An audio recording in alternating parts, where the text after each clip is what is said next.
Bonjour mes amis, et aujourd'hui on va continuer notre chapitre 3 de l'épître aux Thessaloniciens, la première épître, et nous allons continuer le même sujet que les 3 derniers, la parole de Dieu.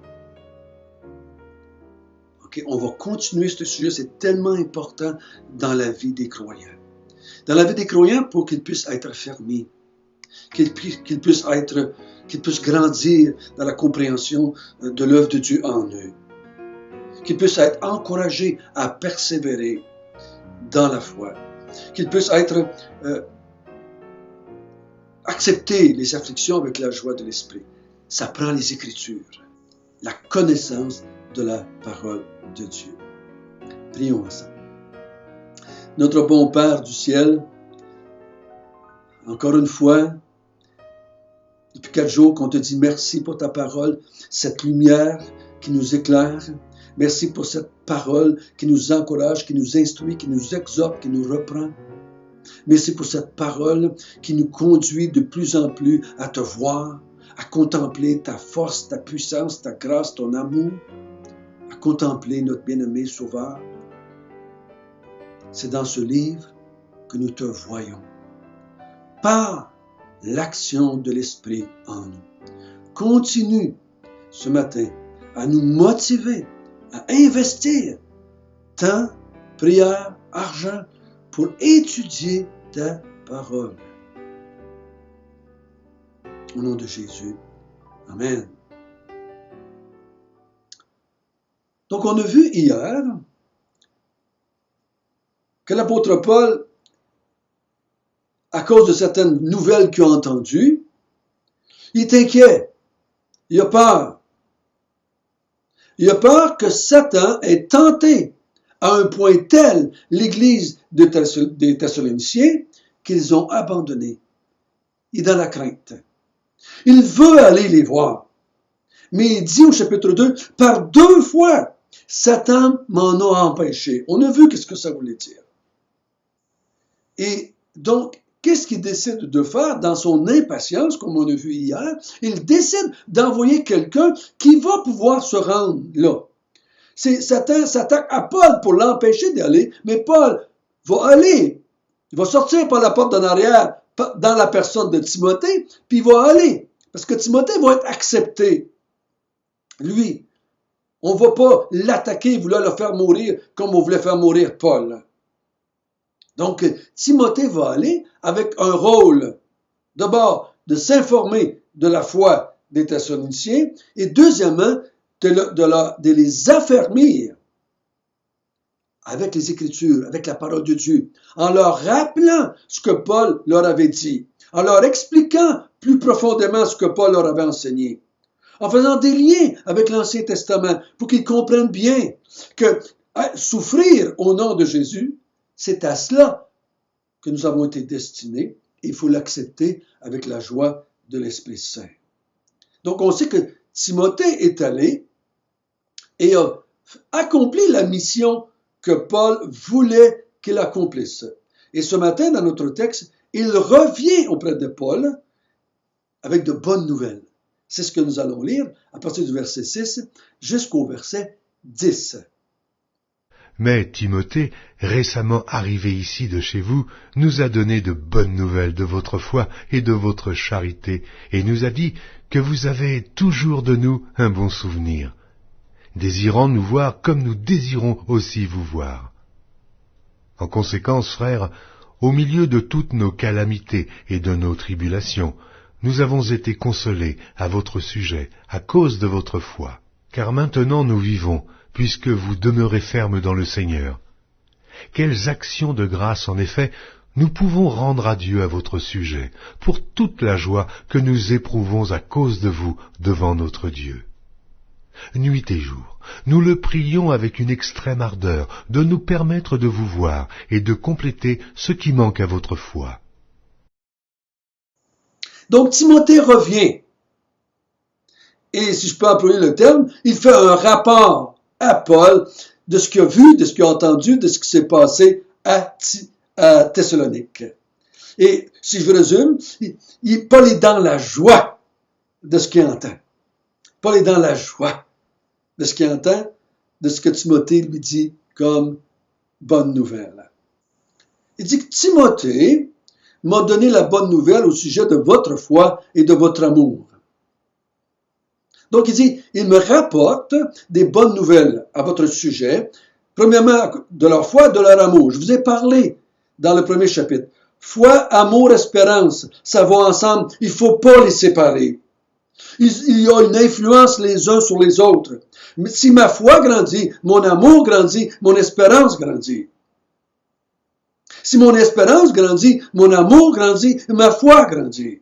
Il y a une interrelation entre les trois qui est indissociable. Je ne peux pas grandir dans la foi sans grandir dans l'amour, sans grandir dans l'espérance. Je ne peux pas. Les trois vont ensemble, il ne faut jamais les dissocier. Ça n'existe pas, quelqu'un qui aime Dieu, mais qui n'a plus d'espérance. Ça ne peut pas dire, j'ai une grande foi, mais j'aime pas Dieu, puis j'aime pas les frères. C'est impossible. Donc, il m'amène des nouvelles de deux choses, de votre foi et de votre amour, parce que ça va ensemble. De bonnes nouvelles. Et c'est quoi la bonne nouvelle? Oh, il dit, il nous a dit que vous avez toujours de nous un bon souvenir. Je ne sais pas ce qui ils se souviennent de Paul, à quel point il était gentil, et comment il était aimable, c'est un vrai bon papa pour nous. Il nous a toujours aidés financièrement. Mais non, c'est pas ça qu'il parle. Ils se souviennent de Paul en tant que missionnaire, en tant qu'apôtre de Christ. Ils se souviennent de Paul dans le sens qu'ils acceptent encore Paul. Ils reçoivent encore Paul. Ils acceptent l'enseignement que Paul a donné. C'est ça que ça veut dire. Quand il dit qu'ils ont gardé la foi et l'amour, c'est qu'ils ont gardé la foi de l'Évangile. Ils ont encore l'amour pour Dieu et l'amour pour Christ et l'amour pour Paul. Ils ont gardé la foi, ils ont gardé l'amour en Dieu. Et il dit, à la fin du verset 6, vous désirez aussi nous voir, comme nous désirons vous voir. Il ne parle pas ici d'aller jouer aux quilles. Il ne parle pas d'aller voir un match de tennis ensemble. C'est correct de faire ça. Mais ce n'est pas ça dont il parle ici. Il y a plus que ça entre les frères et les sœurs. Il dit, j'ai un désir d'aller vous voir pour vous emmener la parole de Dieu. Et vous autres, vous avez un désir profond aussi de me voir pour que je vous parle de la parole de Dieu. Mes frères et sœurs, ça c'est quelque chose qui démontre que je suis un croyant. J'ai une soif de connaître les Écritures. J'ai une soif d'entendre la parole de Dieu. J'ai faim de me nourrir des Écritures. Et l'enseignant, lui, il a un désir profond de t'affermir, de t'enseigner, de t'expliquer, de t'annoncer des choses que tu ne sais pas encore par rapport à Dieu, par rapport à Christ, par rapport à l'avènement du Seigneur Jésus-Christ. Il y a une complicité mutuelle entre l'enseigné et l'enseignant. Frères et sœurs, si ce n'est pas là dans votre vie, en tant qu'enseignant ou en tant qu'enseigné, il y a quelque chose qui cloche. Il y a quelque chose qui cloche. Je vois tellement de gens qui se disent croyants, mais ils n'ont aucune faim, ils n'ont aucun désir de connaître Dieu. Ouais, ils vont à l'église le dimanche, ouais, ils entendent la parole de Dieu, mais ça fait partie du rituel, ça fait partie d'un chrétien, ça fait ça. Il n'y a pas ce désir. Okay? Un désir, vous savez, c'est quoi un désir? Je désire quelque chose. Je désire un homme, je désire une femme, je désire une job, je désire... Un désir, c'est quelque chose de profond, c'est quelque chose qui pousse à l'action. Ce n'est pas juste quelque chose un peu d'indifférence. Ouais, je vais voir ma blonde, Mais il faut bien que j'y aille. Si je ne vois pas, on va chialer. Ah ben là, il n'y a pas de désir. Il faut que tu regardes, il faut que je regarde dans ma vie. Est-ce que j'ai un désir, un vif désir d'instruire et d'être instruit dans la parole de Dieu, bien entendu, dans la foi, bien entendu. Si c'est pas là, frère et sœur, assis-toi. Mais je prends pour acquis que si tu écoutes mes vidéos, c'est parce que tu as un désir de connaître, comme j'ai un désir de t'enseigner. Mais si tu connais un frère, une sœur, va les aider. Va les aider à désirer cette parole de Dieu. Va les instruire. S'ils désirent, va t'asseoir avec eux autres et partage-leur tout ce que tu sais des Écritures. Maintenant, on a tellement de privilèges, tellement de facilité d'entendre, de voir des enseignants de partout à travers la planète.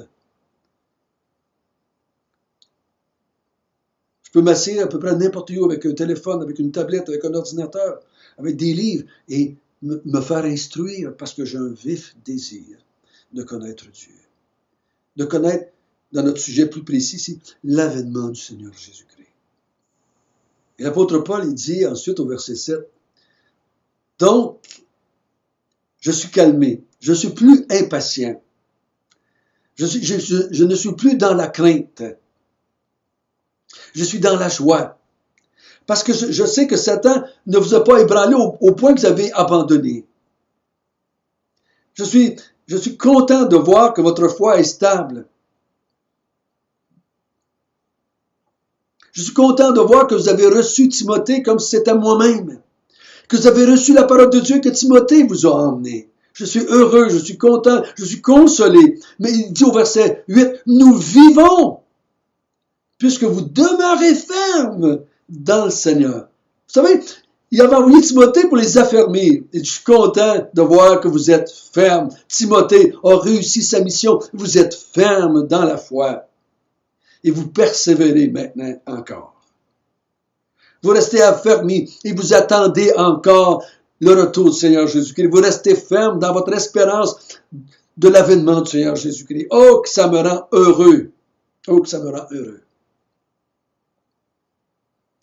C'est pour ça qu'il dit au verset 9, « Quelle action de grâce nous rendons à Dieu à votre sujet, pour toute la joie que nous éprouvons à cause de vous. » Voyez-vous? J'aime ça dans ce temps-là. Il ne rend pas grâce à Timothée, il ne rend pas grâce aux Thessaloniciens, il ne rend pas grâce à ses motifs à lui qui a envoyé Timothée, il rend grâce à Dieu parce qu'il sait que c'est l'Esprit de Dieu qui a fermé. C'est Dieu qui a fermé. Il va en parler à la fin. Dieu va vous rendre inébranlable jusqu'à la fin. C'est Dieu qui fait l'œuvre. Ça n'enlève pas ma responsabilité de m'exposer aux Écritures, de lire les Écritures, d'écouter les Écritures, d'enseigner les Écritures. Mais nous savons que l'affermissement, que d'être inébranlable, c'est l'œuvre de Dieu, l'œuvre de l'Esprit dans chaque croyant. C'est pour ça qu'on rend grâce à Dieu pour le fait que nous sommes là. Je suis là dans la foi depuis 38 ans et je peux rendre grâce à Dieu de m'avoir affermi pendant toutes ces années-là. Je rends grâce à Dieu qui a affermi les croyants autour de moi qui sont là depuis 10, 15, 20, 30 ans, 40 ans. Il faut rendre grâce à Dieu. Si tu ne rends pas grâce à Dieu de la persévérance que tu as, de la fermeté que tu as, tu es aux côtés de la coche. Il ne faut pas que tu rendes grâce à des hommes, à une église, à une association quelconque. On rend grâce à Dieu qu'il nous a affermis jusqu'à ce jour. Et là, il continue au verset 10. Nuit et jour, nous le prions avec une extrême ardeur de nous permettre de vous voir et de compléter ce qui manque à votre foi. C'est intéressant, hein? Il ne dit pas, Bon, ben là, je peux relaxer, je peux partir en vacances. Timothée a fait la job, c'est fini, c'est terminé. Non. Timothée revient, Timothée les a affermis, et Paul dit, je prie jour et nuit. Fais attention, là. Fais attention. Hein? Paul dort, puis Paul mange, hein? Puis Paul travaille. Donc, ça veut dire qu'il exprime ici, c'est un désir continuel en lui et continuellement devant la personne de Dieu, dans ses temps de méditation, de prière, en travaillant, en marchant, il y a des pensées. Et quand il dit qu'il prie avec une extrême ardeur, je ne crois pas que Paul croit que plus son ardeur va être extrême, plus sa dévotion va être grande dans la prière, plus il va le faire souvent, finalement Dieu va répondre. Non, je ne pense pas que c'est ça qu'il est en train de dire. Il est juste en train de dire parce que c'est les Thessaloniciens qui reçoivent cette lettre, qui vont comprendre à quel point Paul a un désir profond d'aller les voir. Et qu'il prie pour cela. Il ne faut pas croire que plus j'ai d'ardeur dans la prière, puis plus je le fais longtemps, puis plus je le fais souvent, ça va influencer Dieu, ça va le faire plier. Puis là, finalement, il va dire, bon, OK, je suis tanné que Paul me prie, là, je vais l'envoyer. Non, c'est pas ça. C'est juste une façon d'exprimer à quel point son désir est grand. Il l'exprime devant Dieu et il l'exprime aussi devant les hommes. Et qu'est-ce qu'il demande? J'aimerais aller vous voir pour compléter ce qui manque à votre foi. C'est jamais complet. Peu importe où ce que tu es rendu, il t'en manque encore. Tu n'arriveras jamais à la fin. Tu peux lire toute la Bible et tu vas recommencer. Tu vas la lire 2 fois, 3 fois, 100 fois et tu vas recommencer. Tu vas étudier, tu vas t'exposer parce qu'il t'en manque toujours. Et dans notre contexte, c'est quelque chose qui leur manque, surtout en ce qui concerne l'avènement du Seigneur Jésus-Christ. On va le voir s'en allant, on va le voir dans la 2e épître. Il veut les compléter, ce qui manque à leur foi, surtout en ce qui concerne, dans notre contexte, l'avènement du Seigneur Jésus-Christ. C'est la raison pour laquelle je fais un 2 Thessaloniciens, pour qu'ensemble, on complète ce qui manque à notre foi en ce qui concerne l'avènement du Seigneur Jésus-Christ. D'abord, il faut qu'elle soit là, cette espérance. Hein? Il faut qu'elle soit là. Et deuxièmement, il faut la garder, cette espérance-là. Mais ce qui va nous aider à la garder, c'est une meilleure compréhension de l'avènement du Seigneur Jésus-Christ. C'est ce qu'il faut faire. Donc, il dit, je prie continuellement. Parce que la parole de Dieu, on a vu qu'elle agit dans le croyant. On a vu qu'elle affermit le croyant. Et la parole de Dieu aide le croyant à persévérer. La parole de Dieu pousse à persévérer. Paul sait que les Thessaloniciens ont besoin de grandir dans leur foi. Donc, il veut aller les voir pour leur dire ce qui manque à leur foi. Notre bon Père du ciel, merci. Merci que ta parole de Dieu, elle est complète. Nous avons dans la parole tout ce que nous avons besoin. Maintenant, il faut qu'elle fasse le sujet de nos méditations, le sujet de nos études, le sujet de nos prières, afin de compléter ce qui manque à notre compréhension de notre foi. Conduis-nous toujours par ton esprit et nous te rendons grâce pour tout ce que tu fais dans la vie de tes enfants. Amen.